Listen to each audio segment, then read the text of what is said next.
সুপ্রভাত বন্ধুরা, কেমন আছো? আশা করছি তোমরা সকলেই ভালো আছো।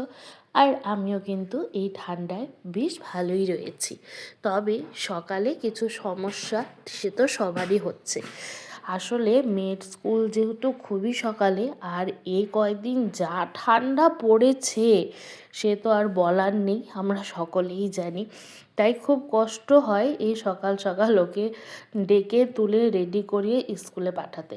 তার থেকে বেশি খারাপ লাগে যখন রেডি করে বাইরে যাই আর আমাদের বাড়ির থেকে মোড়, মানে রাস্তার যে মোড় সেটা পর্যন্ত দেখা যায় না। তখন ভাবি সত্যি, কিন্তু কি করা যাবে, স্কুল যখন খুলে গেছে স্কুলে তো যেতেই হবে, তাই না? আসলে এই কয়টা দিনই, তারপর সকাল সকাল যদি রোদ উঠে তখন কিন্তু কোনো ব্যাপারই না। কিন্তু এই যে একদম কুয়াশাতে কিচ্ছু দেখা যাচ্ছে না, কনকনে শীত, এই সময়টাই খুবই কষ্ট। তার মধ্যে আরেকজন জ্যাকেট পরবে না, এই নিয়ে আরও সমস্যা। ওর যে এত গরম লাগে জানি না, ওর নাকি ভীষণ গরম লাগে। তাই আগে নিচে উলিকোট, তার নিচে একটা টপ পরিয়ে নিয়েছি। তারপরে যে স্কুলে শার্টটা দিলাম, এখন ওকে আমি পটাপট করে রেডি করিয়ে নিচ্ছি। তবে এই ওঠানোর জন্য কিন্তু রীতিমতো বলতে পারো তিনজন একটা যুদ্ধ করে উঠলাম। ও তো জানি যে ওকে উঠতে হবে, ওঠার পর কিন্তু ওর কোনো সমস্যা নেই। এমন নয় যে মুখ ফুলিয়ে রাখবে, এই সেই কিছুক্ষণ থাকে তারপর কিন্তু ঠিক হয়ে যায়। কিন্তু ওঠার আগে ওরে বাবা, মানে কি বলবো, তখন বুঝতেই পারো মানে এমনিতেই তাড়াহুড়ো, মানে সময় চলে যায়, তার ওপর জেদ। কিন্তু কিছু করারও নেই, বাচ্চা মানুষ, সবই বুঝি কিচ্ছু এখন। তারপরে দেখো রেডিও হয়ে গেছে আর এখন বেরিয়ে পড়বে স্কুলের উদ্দেশ্যে।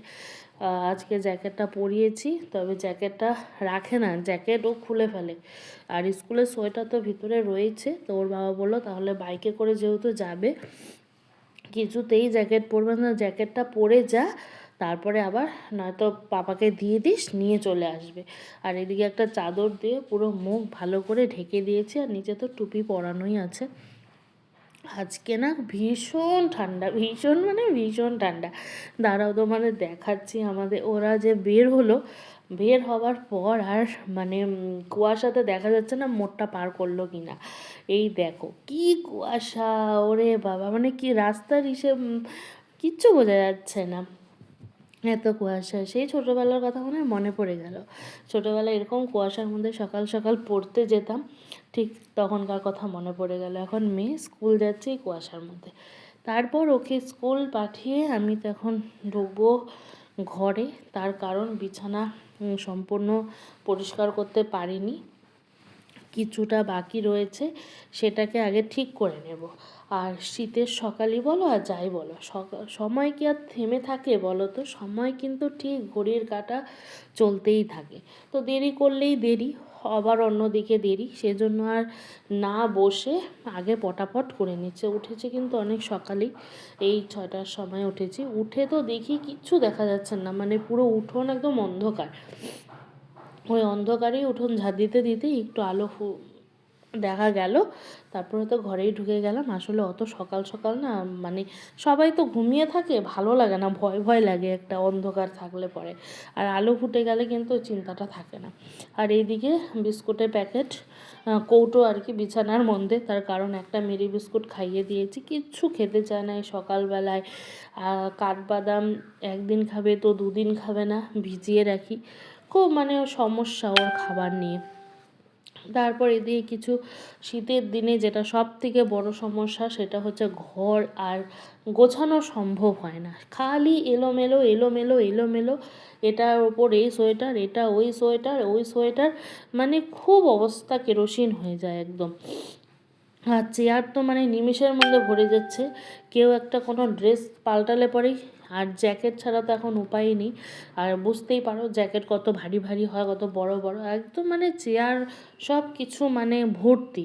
তো সেই জন্য ও স্কুল চলে যাওয়ার পর পটাপট বিছানাটা গুছিয়ে যেটুকু সোয়েটার এদিক ওদিক ছিল সেগুলোকে ঠিক করে রাখলাম। এই শীতের দিনটা আসলে পরে এই এক সমস্যা হয়। আর এদিকে আলনার ওখানে বাস্কেটের উপরে কিছু সোয়েটার ভাঁজ করে রেখেছি। আমার সোয়েটার হেয়ার জ্যাকেট ট্যাকেটগুলো কিছু করার নেই, এভাবে করেই রাখতে হবে, কারণ আলমারিতে একদম ভরে গেছে আর কি সোয়েটারে। আর কিছু মানে গরমের যে জামা কাপড়গুলো ওগুলো আমি তুলে রেখেছি, আর কিছু তো ট্রলি করে খাটের ভিতরে ঢুকিয়ে দিয়েছি, না তো এই জামা কাপড় কোথায় রাখবো। তারপর আর কোনো দিকে না তাকিয়ে সোজা গেলাম রান্নাঘরে, কারণ এখন চা যদি না খাই আমার মাথায় কাজ করবে না। তাই পটাপট করে চা বানিয়ে নিচ্ছি, আর এদিকে ব্রেড ছেঁকে নিচ্ছি, ব্রেড দিয়ে চা খেয়ে তারপরে বাকি অন্য কাজগুলো করবো। আর ওইদিকে কিন্তু মাও ঘুম থেকে উঠে গেছে, মা উঠে কিন্তু ঘর ঠরগুলো ঝাড় দিয়ে নিচ্ছে, কারণ এরপরে আবার ঘরগুলোকেও ভালো করে মুছে নেবো। সে যতই ঠান্ডা পড়ুক না কেন চেষ্টা করি সকালবেলাতেই ঘরটা মুছে ফেলার। সকালবেলা ঘরটা মুছে ফেললে অনেকটা মানে কাজ এগিয়ে থাকে আর সুবিধা হয়। তারপর এদিকে আমার তো চা খাওয়া হয়েই গেল বলতে পারো। আর এই যে রান্নাঘরে ঢুকলে পরে টুকুর টুকুর একটার পর একটা বাসন হতেই থাকে দেখবে রান্নাঘরে, মানে বাসন জমা ছাড়া কোনো ইসে নেই, মানে বাসন জমতেই থাকে। এখন তো আমি চা খেলাম, তারপরে হিয়ার বাবাকে আবার চা বানিয়ে দিতে হবে। এই চা বানানোটা প্রায় সকাল 9:30 পর্যন্ত চলতে থাকে। একজন একজন করে চা খেলে যা হয় আর কি, সবাই একসাথে খেলে কিন্তু একবারে হয়ে যায়, কিন্তু একসাথে না খেলে এই সমস্যাটা হয়। তারপর এদিকে কিছু কাজকর্ম করে অনেকক্ষণ পর আবার ফিরে আসলাম তোমাদের কাছে। এখন যাচ্ছি একটু আমি আর দিদিভাই বাজারে। আর বাইরে বেরিয়ে ওরে বাবা আরও মানে কনকনে ঠান্ডা হাওয়া, টোটোতে উঠলে বোঝা যায় ঠান্ডা কাকে বলে। তারপর এদিকে এসেছিলাম একটু বাজারে কিছু টুকটাক কাজ ছিল। তারপর বাজার থেকে বাড়িতে এসে আবার একটা কোথায় বলো তো যাচ্ছি, এখন যাচ্ছি হচ্ছে শ্রেয়াকে প্রাইভেটে দিতে আর কি।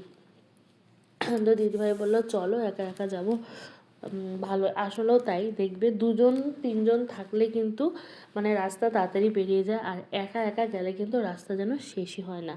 তো সেই জন্য আমি দিদিভাই মিলে আর কি ওকে এগিয়ে দিয়ে আসলাম। তো আজকের ভিডিওটা এই পর্যন্তই, দেখা হবে আবার।